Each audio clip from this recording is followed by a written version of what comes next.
2025년을 이제 마무리하고 2026년 새해를 맞이하는 우리 송구영 신예배 나오신 우리 모든 성도님들을 환영하고 축복합니다. 2025년 첫날이 엊그제 같습니다. 그렇지 않습니까? 벌써 한 해의 우리는 이제 끝자락에 서 있습니다. 2025년이 이제 1시간 정도 남았습니다. 여러분 올 한 해 어떻게 걸어오셨습니까? 올 한 해 우리가 붙들었던 말씀이 이사야 43장 19절에서 20절 말씀이었는데요. 보라, 내가 새 일을 행하리니 이제 나타낼 것이라. 너희가 그것을 알지 못하겠느냐? 반드시 내가 광야에 길을, 사막에 강을 내리니 장차 들짐승 곧 승냥이와 타조도 나를 존경할 것은 내가 광야의 물을 사막의 강들을 내어 내 백성 내가 택한 자에게 마시게 할 것임이라. 아멘. 어떤 성도님들은 한 해에 이 주신 말씀과 같이 광야에 길을 내시는 주님, 사막에 강을 내시는 하나님의 은혜를 경험하고 감사함으로 이곳에 나온 분들도 계실 것이고요. 또 어떤 분들은 내 삶에서 그런 것이 잘 보이지 않았다고 느끼시며 마음 가운데 어떻게 보면 또한 상심함으로 나오셨을 수도 있을 텐데요. 감사의 마음이든 상심의 마음이든 그것과 상관없이 오늘 하나님께서 우리 모두에게 또한 동일한 은혜와 동일한 사랑과 동일한 말씀을 허락하여 주실 줄로 믿습니다. 그 주님께서 주시는 말씀이 무엇인지 아십니까? 앞에서 우리가 읽었던 시편 73편 28절의 말씀입니다. 하나님께 가까이함이 내게 복이라. 2026년 하나님께서는 이 말씀을 통하여 여기 계시는 모든 분들 또 그리고 지금 우리에게 더 가까이, 하나님께 더 가까이 나오라고 말씀하고 계십니다. 여러분 믿으십니까? 예, 우리가 하나님께 더 가까이 나아가기를 소망합니다. 그렇다면 우리가 물어봐야 되겠죠. 왜 우리가 하나님께 가까이 나아가야 하는 것입니까? 하나님께 가까이 나아가는 것이 왜 복된 것입니까? 우리의 상황이 하나님께 가까이 나아가지 못할 여러 가지 상황들이 있음에도 불구하고 하나님께서는 그런 모든 상황들을 다 내려놓고 우리의 모든 마음들을 다 내려놓고 왜 당신께 가까이 나아오라고 말씀하고 계시는 것일까요? 그것은 다른 것이 아닙니다. 우리는 하나님 없이는 살 수 없기 때문입니다. 하나님 없이 세상을 바라보며 살아가는 인생은 엄청 고통스러울 수밖에 없습니다. 그리고 신앙생활을 유지하기가 정말 힘이 듭니다. 그 시선이 무엇인지, 하나님 없이 세상을 바라보는 그러한 시선이 무엇인지 오늘 시편 73편에서 시편 기자가 보여주고 있는데요. 이렇게 이야기를 하고 있습니다. 시편 73편 2절과 3절인데요. 한번 제가 읽어보겠습니다. 나는 거의 넘어질 뻔하였고 나의 걸음이 미끄러질 뻔하였으니 이는 내가 악인의 형통함을 보고 오만한 자를 질투하였음이로다. 하나님이 없이 세상을 바라보는 시편 기자의 모습, 그것은 다른 것이 아닙니다. 세상을 바라보니 악인들이 너무나 잘 되고 있는 거예요. 교만한 자들이 오히려 번영하고 있는 것입니다. 하나님을 믿지 않는 사람들의 형통함이 너무너무 눈에 보이는 것입니다. 그것이 무엇입니까? 내 마음의 가시가 된 것이죠. 그래서 어떻게 해요? 내 마음 가운데 질투를 일으키고 엄청 내 삶을 고통스럽게 하고 있다라고 시편 기자가 지금 고백하고 있는 것입니다. 시편 기자가 바라보고 있는 세상, 하나님이 없이 그 세상을 바라보고 있는 시선은 이렇습니다. 악인의 형통함과 하나님을 믿지 않는 세상의 형통함을 그는 이렇게 묘사하고 있습니다. 시편 73편 4절과 5절입니다. 그들은 죽을 때에도 고통이 없고, 우리 모든 그 성도님들, 요즘 성도님들, 우리 특별히 신년 성도님들의 그 기도 제목 아닙니까? 주님, 정말 사르르 잠을 자면서 주님께 가게 하여 주시옵소서. 근데 믿지 않는 자들이, 그렇죠? 악인들이 그렇게 죽을 때도 고통 없이 가고, 그리고 그 힘이 강건하며, 5절에 보면 사람들이 당하는 고난이 그들에게는 없고 사람들이 당하는 재앙도 그들에게는 없나니. 악인들인데요, 교만한 자들인데요, 그 가운데 하나님을 믿지 않는 자들인데 우리는 오늘도 고난을 당하고 고통을 당하고 재앙 가운데 거하는데 그들의 삶에는 우리가 당하는 고난도 없고 고통도 없다라고 이야기를 하고 있는 것이죠. 그들은 또한 교만하고 입술로는 하나님을 조롱한다라고 이야기를 하고 있습니다. 하나님을 조롱하는 그 모습에도 불구하고 그들의 삶은 어떤 삶입니까? 시편 73편 7절에 보면 이렇게 이야기합니다. 살찜으로 그들의 눈이 솟아나며 그들의 소득은 마음의 소원보다 많으며. 살이 쪄서 눈이 튀어나온다고 하는데 저는 그냥 튀어나와 있습니다. 네. 그들의 소득은 마음의 소원보다 더하다. 마음의 소원은 이 정도만 있으면 된다고 이야기를 하는데 막 그들의 소득이 그냥 눈덩이처럼 불어나고 있는 것이죠. 시편 73편 12절에도 이렇게 이야기하고 있습니다. 볼지어다 이들은 악인들이라도 항상 평안하고 재물은 더욱 불어나도다. 우리 마음 가운데 다 이런 마음이 있잖아요. 그죠? 내 마음이 항상 평안하였으면 좋겠고 내 가운데 있는 그 재물, 부와 이 모든 것들은 그냥 조금씩이라도 괜찮으니까 계속해서 늘어났으면 좋겠는데 우리의 삶은 그렇지가 않거든요. 시편 기자가 이 하나님을 믿지 아니하는 사람들 그리고 이 세상의 악인들을 바라보면서 그렇게 마음 가운데 질투가 있고 그 마음 가운데 고통이 있고 마음 가운데 그 정말 심한 갈등이 그 가운데 생기고 있다는 것이죠.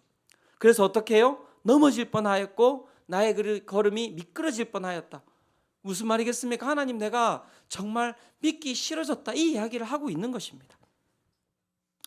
이런 시편 기자가 가지고 있는 아픔 오늘을 살아가는 우리의 삶에도 동일하게 있지 않습니까? 당신들은 왜 예수를 믿습니까?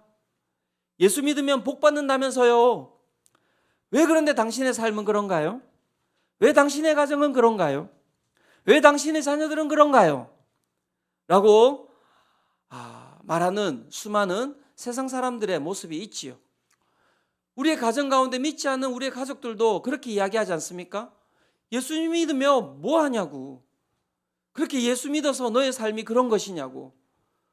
당신의 삶에 어려움이 있고 당신의 가정에 어려움이 있는데 너가 믿는 예수님, 너가 믿는 하나님은 뭐 하고 계시냐고. 그러한 이야기를 들을 때마다 우리의 마음은 어떻게 되었습니까? 이 시편 기자와 똑같지 않습니까? 자괴감, 무기력함, 그 가운데 질투, 정말 하나님은 계시는가에 대한 의심, 그런 모습에 빠져버린 것이 우리의 삶은 아닌지요. 2025년을 한번 또 살펴보기를 바랍니다. 어떻게 살아오셨습니까? 막 하나님의 영에 충만하여서 기쁨과 감사와 사랑으로 살아오셨습니까? 근데 참 잘 살펴보면 그렇지 않죠. 세상에 끊임없는 그런 도전과 나보다 더 잘되어 보이는 세상 사람들의 모습과 그 악인들의 형통함을 바라보면서 시편 기자와 동일하게 넘어질 뻔하고 미끄러질 뻔한 것이 우리 성도님들의 삶은 아닙니까?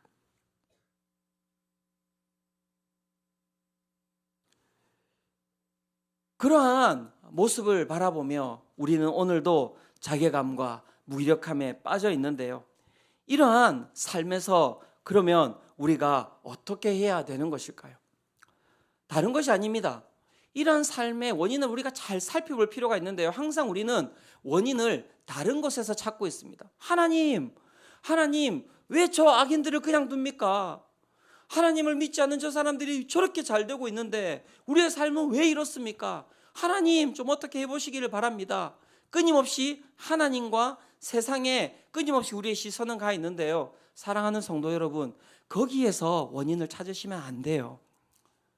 그러한 자책감과 자괴감과 이 시인과 같은 동일한 질투와 우리 가운데 마음에 어려움이 있다면 그 모든 원인을 어디에서 찾으셔야 되냐면 우리 자신에서 먼저 찾으셔야 되는 것입니다. 그러한 여러분 현상이 일어나는 것, 이 시편 기자와 같이 그렇게 세상을 바라볼 수밖에 없는 삶으로 살아가는 것, 그 원인은 어디에 있는지 아십니까? 다른 것이 아닙니다. 하나님을 우리가 믿는다고 이야기하지만 우리가 하나님과 가까이 하지 않기 때문에 생기는 현상이 바로 이 시편 기자가 고백하고 있는 현상이 바로 그런 것입니다. 원인은 다른 것이 아닙니다. 내가 하나님과 함께 더 가까이 있지 않기 때문에, 내 가운데 하나님의 시선이 함께하지 않기 때문에, 하나님은 존재하지 아니하고 세상 사람들과 똑같은 시선으로 내가 살아가고 있기 때문에 오늘도 그런 비교로 말미암아 오늘도 내 마음 가운데는 고통과 그런 질투와 시기와 내 가운데 어려움이 가득한 것이다라고 이야기하고 있는 것이죠. 하나님과 가까이 하는 삶이면 여러분 제가 봤더니 절대 그 가운데 이 시편 기자가 가지고 있는 그런 마음이 생기지 않아요. 그러한 모습을 가장 잘 보여주고 있는 사람이 누군지 아십니까? 바로 요셉이에요. 요셉. 요셉이 어떤 사람입니까? 정말 제가 봐도 물론 나중에 그 삶이 세상 사람들이 다 보기에 좋은 삶이지만요, 여러분 나중에 그런 삶을 이렇게 하나님께서 주신다 생각하고 요셉과 같은 고통과 고난을 겪으라고 하면 나는 잘할 수 있습니다. 그런 분 여기 계시겠습니까?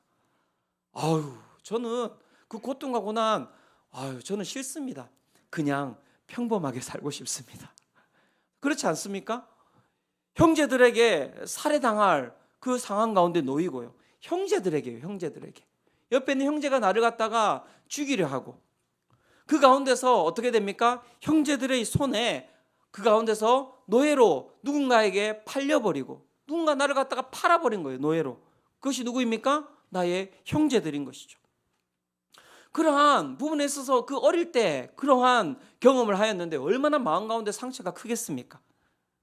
노예로 팔려가서도 그 가운데 형통했습니까? 괜찮았습니까?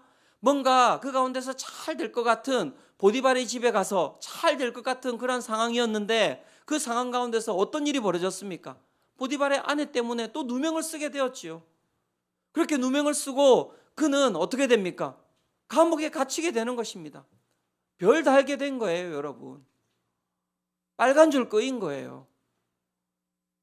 그러한 삶을 우리 성도님들 감당해내겠습니까? 그렇게 내 삶에 끊임없이 한 번이 아니잖아요. 한 번, 두 번, 세 번, 네 번 안 좋은 일들이 끊임없이 내 삶에 밀어닥쳐오면 여러분 어떻게 그 삶을 감당해내겠습니까? 아무리 생각해내도 제가 보기에는 이게 감당할 만한 삶이 아닙니다.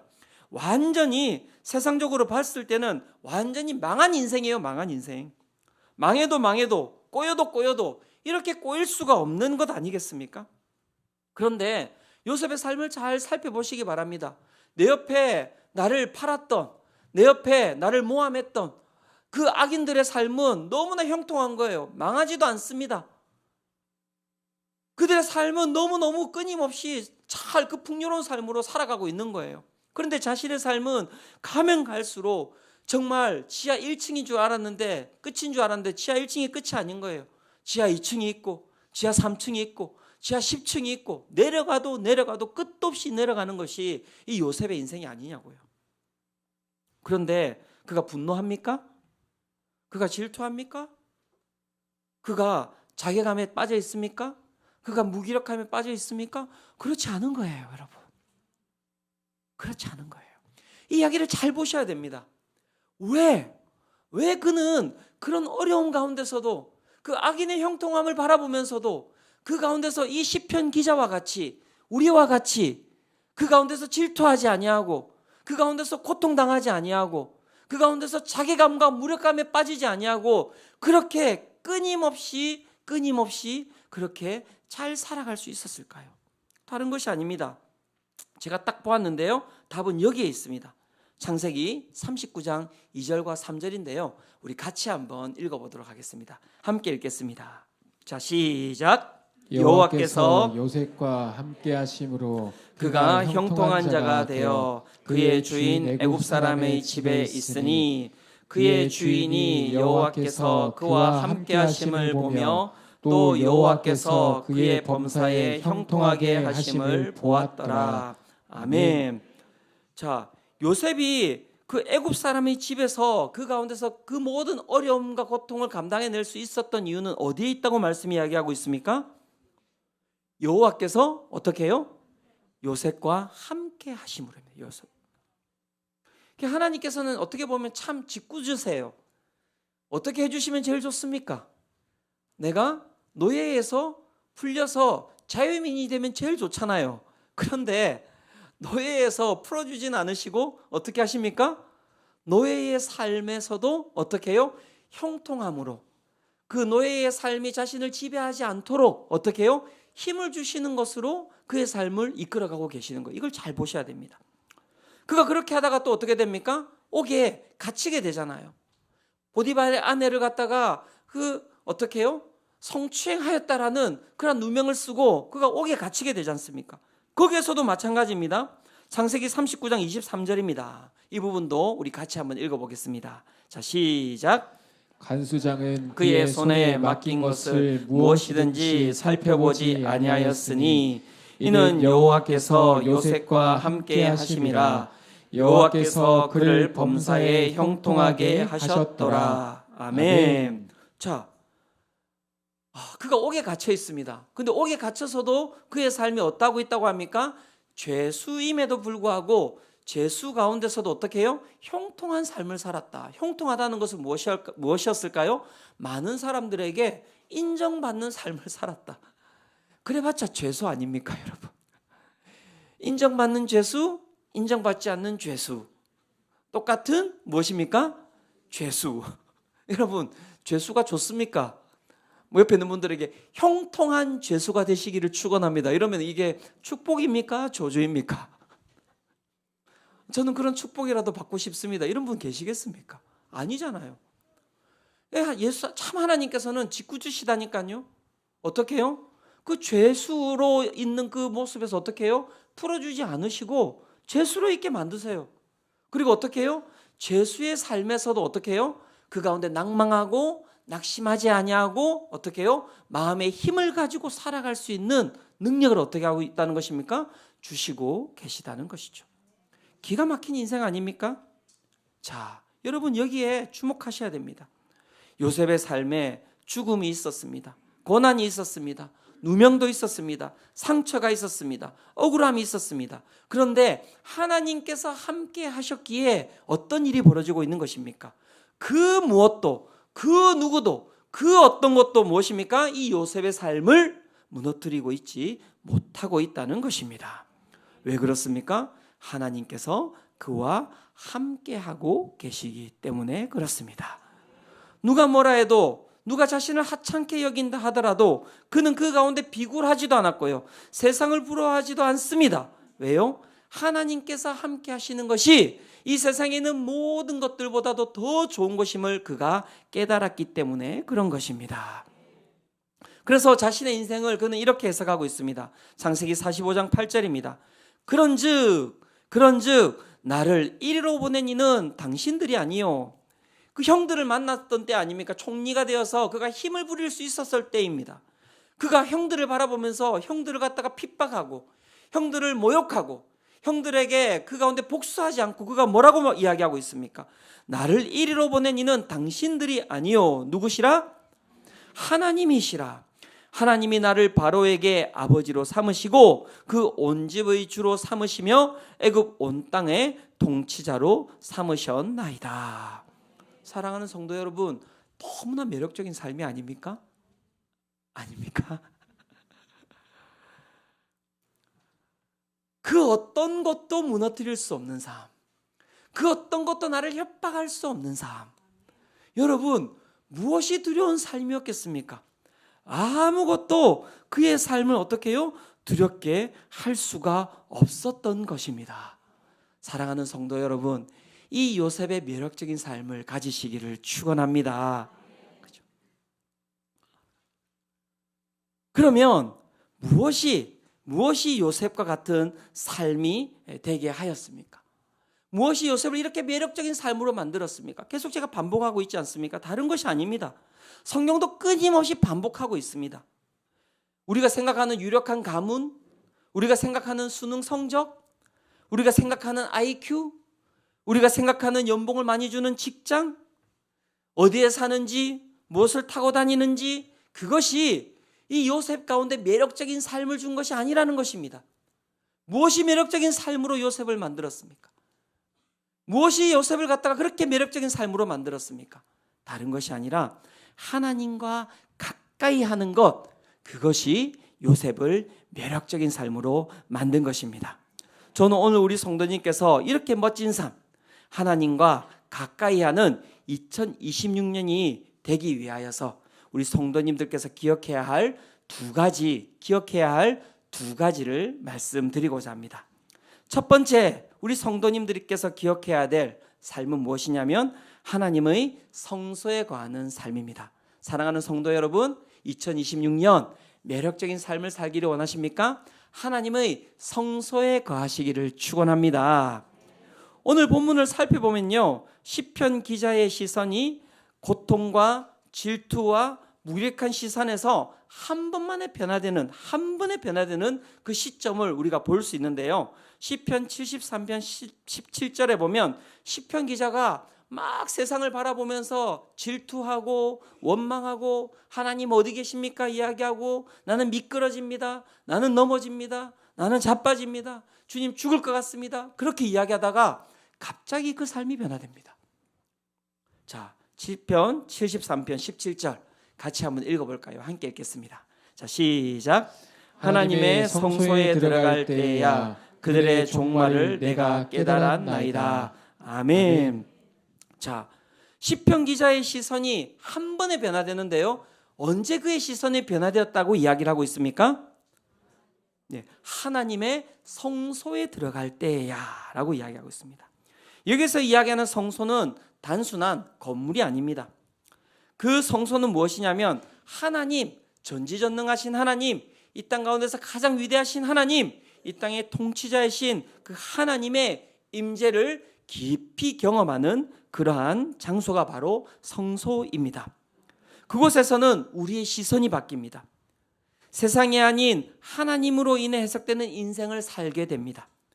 세상의 것으로 결핍이 되었다 할지라도 하나님을 만나고 하나님의 공급하심으로 말미암아 삶이 변화되고 회복되는 장소, 우리의 시선이 변화되는 장소, 요셉과 같이 그 가운데 어떤 고통과 고난과 어려움이 닥쳐올지라도 그 모든 고통과 고난과 어려움을 이겨낼 수 있는 그 장소가 어딘가라고 이야기할 때 성소라고 이야기를 하고 있는 것이죠. 그러한 성소의 모습을 잘 보여주는 사건이 바로 다윗의 이야기입니다. 사울의 시기함으로 말미암아 죽을 위기에 처한 다윗이 사울의 아들 요나단의 도움으로 도망을 치게 됩니다. 막 도망을 치는 가운데서 정말 얼마나 힘들었는지 모릅니다. 아무것도 가지고 나올 수 없었습니다. 누군가 나를 갖다가 죽이러 오는 거예요. 그러니 무엇을 챙길 틈도 없었습니다. 그냥 맨몸으로 그냥 그 죽음의 그 칼 가운데서 벗어나기 위하여서 다윗이 도망쳐 나오게 되는데요. 그 마음이 참으로 비참했을 것입니다. 죽음이 눈앞에 아른가리고 그 가운데 배는 고프고 목은 마르고 외롭고 자신의 삶에 있어서 한 치 앞도 내다볼 수 없는 그러한 고통 가운데서 여러분 그가 향한 곳이 어디인지를 보셔야 됩니다. 고통과 고난과 어려움이 있을 때 여러분 여기에 답이 있습니다. 다윗이 어디로 향했을까요? 다른 곳이 아니라 성소로 향했다라고 이야기하고 있습니다. 한 치 앞도 보이지 않는 상황, 자신의 마음 가운데 두려움이 가득한 상황, 실패와 절망과 좌절이 내 삶에 밀어닥쳐오는 그 순간에 다윗은 다른 곳으로 피한 것이 아니라 어디로 나아갔습니까? 성소로 나아갔다라고 이야기를 하고 있습니다. 그리고 그는 그 성소에서 무엇을 하였는지 아십니까? 목을 축이게 되었습니다. 그 가운데서 배를 채우게 됐습니다. 그 다음에 자신을 보호할 수 있는 칼을 얻게 되었는데요. 그가 왜 성소로 갔는지 시편에서 다윗의 고백을 보면 알 수 있습니다. 시편 63편 1절과 2절인데요. 그가 이렇게 고백하고 있습니다. 하나님이여 주는 나의 하나님이시라. 내가 간절히 주를 찾되 물이 없어 마르고 황폐한 땅에서 내 영혼이 주를 갈망하며 내 육체가 주를 앙모하나이다. 내가 주의 권능과 영광을 보기 위하여 이와 같이 어디에서 주를 바라본나이다? 성소에서 주를 바라보았나이다. 사랑하는 성도 여러분, 성소에 거하시기를 축원합니다. 어려움이 있을 때, 고통이 있을 때, 내 삶에 풀리지 아니하는 문제가 있을 때 여러분 어디에 있어야 됩니까? 성소에 있어야 된다라고 이야기를 하고 있는 것이죠. 성소는 어떤 것입니까? 우리의 회복의 장소입니다. 치유의 장소입니다. 채움의 장소입니다. 하나님께서 우리를 치유하시고 회복시키시고 그 가운데 채우시는 분이십니다. 유진 피터슨 목사님은 다윗 현실에 뿌리 박은 영성에서 성소를 이렇게 설명하고 있는데요. 한번 들어보시기 바랍니다. 성소는 하나님께 주의를 집중하는 곳이요, 하나님의 진리가 보존되고 높여지는 곳이며 하나님의 역사 속에서 능력을 펼쳐 보이셨던 사건들을 기억하는 곳이다. 성소는 다른 것이 아니라는 것입니다. 성소는 어떤 것입니까? 하나님께만 집중하는 곳, 그것이 바로 성소라고 이야기하는데요. 이 성소의 기능에 대해서 유진 피터스 목사님이 이렇게 이야기하고 있습니다. 우리에게는 달려 들어갈 수 있는 성소가 필요하다. 우리는 신앙을 대적하는 이 위험한 세상 속에서 성소 없이는 삶을 이어갈 수가 없다. 우리에게는 하나님과 하나님의 공급이 필요하다. 우리에게는 하나님과 하나님의 공급이 필요하다. 거룩한 삶을 위해 거룩한 장소들이 필요하다. 성소가 어떤 것입니까? 하나님과 하나님의 공급이 그 가운데 주어지는 곳, 그것이 성소라고 이야기합니다. 성소가 무엇이고 어떤 힘을 주는지 좀 더 구체적으로 제가 여러분들에게 이야기 드리고 싶은데요. 2주 전에 우리가 이제 제자훈련, 사역훈련 수료식이 있었는데요. 그때 제자반 우리 수료자이신 우리 장소영 집사님의 간증이 그 성소가 어떤 기능을 하는지를 잘 이야기해 주고 있더라고요. 우리 장소영 집사님이 정말 그 제자훈련을 받기 시작할 때 정말 힘들었습니다. 회사 일, 가정 일, 제자훈련, 이 모든 것들을 감당해내기가 정말 힘들었던 그런 삶이었는데요. 정말 그 삶을 이렇게 표현하고 있습니다. 한번 잘 들어보시기 바랍니다. 3일 안에 회사 일을 몰아서 해야 했고 숙제는 많고 암성은 왜 이렇게 안 되는지, 남편은 의료분쟁 중재원 소송으로 힘들어하는데 점점 더 저에게 불만이 쌓여 짜증이 폭발했고 첫 한 달은 몸도 마음도 많이 힘들어 미칠 지경이었습니다. 하나님께 더 가까이 나아가면 삶이 풀려야 할 텐데 더 힘든 거예요. 가정도 힘이 들고요, 일도 힘이 들고요. 그 가운데 하나님께 더 가까이 나아가는데 정말 제자반 훈련시키는 목사님은 더 힘들고요. 너무너무 힘든 거예요. 이런 힘든 가운데 여러분, 제가 이야기 드렸죠. 이 집사님께서 어디로 가시는지를 잘 보셔야 됩니다. 성소로 이제 들어가는 거예요. 성소로 들어가는 거예요. 잘 한번 들어보세요. 그러다 마태복음 6장 6절, 너는 기도할 때에 내 골방에 들어가 문을 닫고 은밀한 중에 계신 내 아버지께 기도하라. 은밀한 중에 보시는 내 아버지께서 갚으시리라 하는 말씀을 암송하다. 나는 내 집에 조용히 기도할 곳이 없으니 새벽 예배를 가야겠군 하고 새벽 예배를 작정하게 되었습니다. 힘들어서 쓰러질지도 모를 걱정을 했으나 이게 바로 성소의 능력입니다. 힘들어서 쓰러질지도 모를 걱정을 했으나 놀랍게도 새 힘이 생기는 것을 경험했습니다. 아멘 하신 모든 분들 새벽 예배에 오시기를 축원합니다. 아멘. 네. 하루 종일 성령님에 취해 사는 삶이 무엇인지 새벽 예배를 했는데요, 정신이 몽롱한 게 아니라는 거예요. 하루 종일 하나님에 취해 사는 삶이 무엇인지, 하나님을 향한 첫사랑이 무엇인지 기억나게 하셨고 회복해 하셨습니다. 막 삶이 회복되기 시작하는 거예요. 말씀을 듣고 그 말씀을 붙들고 하나님께서 계시는 곳에 하나님께 시선을 두었을 때 하나님께서 찾아오셔서 우리 집사님 가운데 놀랍게도 새 힘을 허락하여 주신 것이지요. 성소에 들어갈 때 이 간증의 마지막에 우리 집사님께서 이렇게 고백하시거든요. 성소에 들어가는 자들, 하나님 앞에서 서 있는 자들, 하나님을 바라보는 자들에게는 이런 고백이 나오는 것입니다. 어떻게 하나님을 기뻐하지 않겠습니까? 어떻게 하나님을 경배하지 않겠습니까? 어떻게 하나님을 사랑하지 않겠습니까? 날마다 이런 고백이 가득하다는 그 입술 가운데 그 고백이 나왔다는 것입니다. 사랑하는 성도 여러분, 대단하지 않습니까? 힘들고 어려운 삶이 왜 없겠습니까? 풀리지 않은 문제들이 너무나 많았을 것이고요, 여기저기 삶을 고통스럽게 하는 일들이 많았을 텐데요, 성소에 들어갔을 때 이 집사님의 입술 가운데서 나오는 고백은 날마다 이렇게 고백하였다는 것입니다. 기쁨이 가득하였고요, 경배가 가득하였고요, 하나님에 대한 사랑이 충만하였다라고 고백하고 있는 것입니다. 그러면서 이렇게 마무리를 지었습니다. 저는 올해 제자훈련을 했을 뿐입니다. 나머지는 하나님께서 다 해결하고 계셨으며 지나고 보니 저에게 모든 것은 은혜뿐이었습니다. 많은 분들께 꼭 제자 훈련을 추천드립니다. 이게 중요한 게 아니에요. 이 다음이 중요합니다. 삶이 변합니다. 하나님과 더욱 가까워집니다.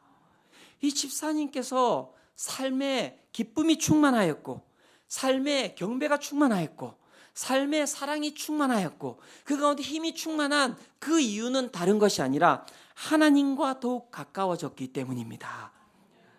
사랑하는 성도 여러분, 수성빛 교회가 그런 성소가 되기를 소망합니다.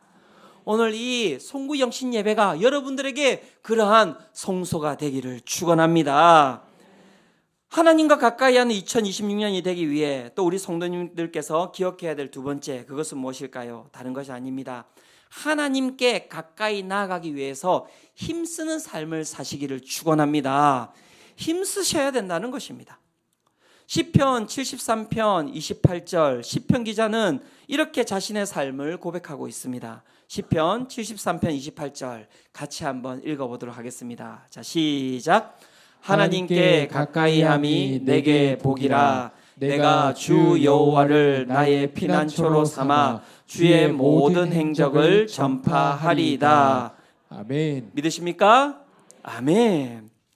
그렇게 하나님의 성소에서 하나님을 만나고 삶의 변화를 경험한 시편 기자가 여러분 한 번 그렇게 하고 한 번 하나님의 은혜를 받고 그냥 끝내지 않는 거예요. 하나님 좋습니다. 하나님을 만나니 기쁘네요. 하나님을 만나니 즐겁네요. 하나님, 이 세상을 바라보면서 수많은 악인들이 잘 살고 있다고 생각했는데 하나님의 전에 들어왔더니 그게 아니네요. 이 악인들은 결국 심판받게 될 것이고 나는 하나님의 그 은혜 가운데서 영원한 삶을 살고 있다는 것을 보게 되는 것이군요. 하나님 감사합니다. 그렇게 하고 끝나는 것이 아니라는 것이죠. 그가 받았던 그 은혜를 그는 계속해서 받기 위하여서 절박함으로 나아가고 있는 것이 바로 이 시편 73편 28절의 고백이라고 이야기할 수 있는 것입니다. 그래서 자신의 삶에 이제 선포하고 있는 것입니다. 세상의 가치관에 흔들리지 않겠다라는 결단을 하고 있는 것입니다. 하나님을 나의 평생의 피난처로 삼겠다라는 확신을 가지고 그가 선포하고 있는 것이죠. 하나님께 가까이함이 내게 복이라. 하나님께 가까이함이 내게 복이라. 내가 주 여호와를 나의 피난처로 삼아 주의 모든 행적을 전파하리이다. 하나님께 가까이함이 내 삶이 복이 되는데 그것으로 끝나는 것이 아니라 내가 살아가는 모든 삶에서 나를 바라보는 모든 사람들이 당신의 삶이 형통한 이유가 무엇입니까? 라고 물어봤을 때 보이지 않으세요? 보이지 않으세요? 보이지 않으세요? 내 삶에 함께 하시는 하나님이 보이지 아니하십니까? 라고 그 하나님을 전파하는 삶을 살겠다라고 그가 어떻게 해요? 절박함으로 고백하고 있는 것이죠. 간절함이 묻어 있는 것입니다. 얼마나 적극적인 사고입니까?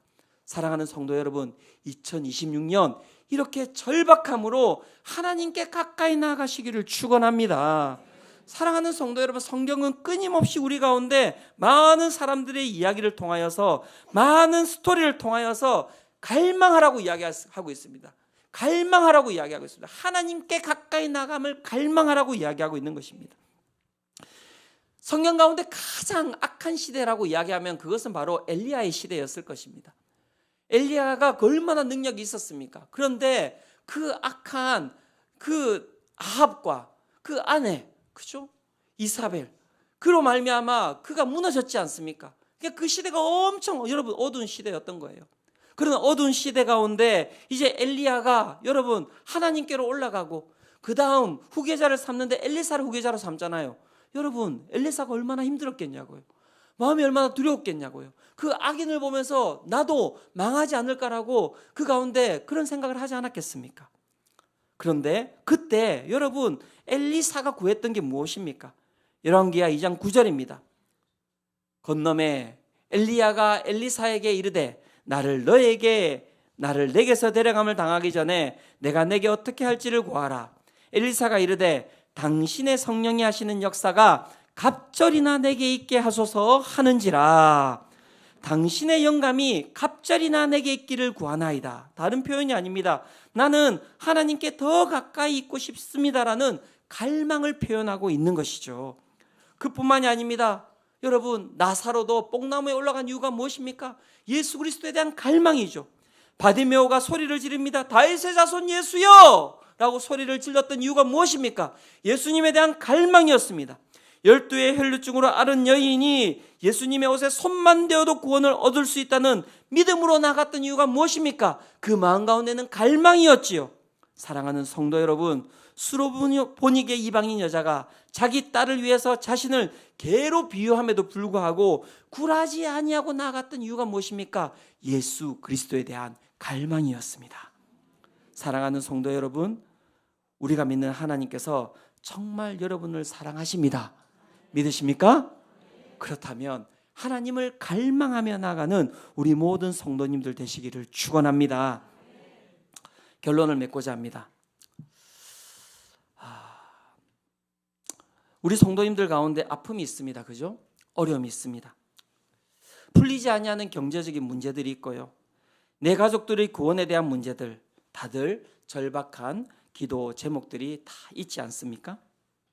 제가 오늘 이 말씀을 붙들고 이 말씀을 하나님께서 주신 게 7월 달이에요. 7월 8월로 넘었는데 하나님, 정말 내가 하나님 앞에 정말 내년을 어떻게 나아가야 되겠습니까? 그렇게 정말 하나님 앞에 놓고 기도했을 때 하나님께서 주신 말씀이 무엇이냐면 하나님께 가까이함이 내게 복이라는 말씀이었습니다. 제가 이 말씀을 붙들고 그래서 하나님 앞에 2026년 더 가까이 나가기 위해서 노력할 겁니다.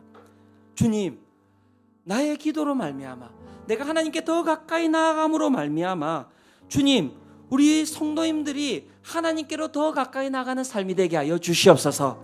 그리하여서 그 가운데는 아픔과 그 가운데는 어려움들과 그 가운데는 경제적인 문제들과 가족의 구원에 대한 문제들, 그 절박한 기도와 절박한 문제들이 하나님 앞에서 새롭게 해석되는 은혜를 우리 수성빛교회에 있는 모든 성도님들이 맛보아 알게 하여 주시옵소서. 이것이 제 마음 가운데 소원함으로 확 다가오더라고요. 사랑하는 성도 여러분, 내년을 기대하시기를 축원합니다. 기대하십시오. 기대하십시오. 제가 하나님께 가까이 안 가시면요, 제가 쫓아다니면서 그냥 잔소리할 겁니다. 성도님, 하나님께 가까이 나가셔야 됩니다. 목사님 힘들어요. 목사님 안 돼요. 그래요? 그럼 여기 자빠져 계십시오. 제가 가겠습니다. 제가 우리 성도님 위해서 기도하겠습니다. 다 한 분도 빠짐없이 제가 우리 수성빛교회에 있는 모든 성도님들이 정말 2026년 하나님께 더 가까이 나아가는 복된 한 해가 되기를 저는 소망하며 그렇게 나아갈 것입니다. 그게 저한테 주신 소망이에요. 내년에 그래서 우리 교육자들도 다 또 죽었어요. 또 이렇게 망했습니다. 교육자님들 어떻게 하시겠습니까? 우리 또 이만동 목사는 또 이럴 때 또 다시 복귀를 했습니다. 또 이렇게. 이만동 목사 어떻게? 이 뒤에서 저한테 주먹을 날렸습니다. 열심히 하겠습니다. 기도하십시오, 여러분. 우리의 삶의 모든 영역을 하나님의 성소로 만드십시오.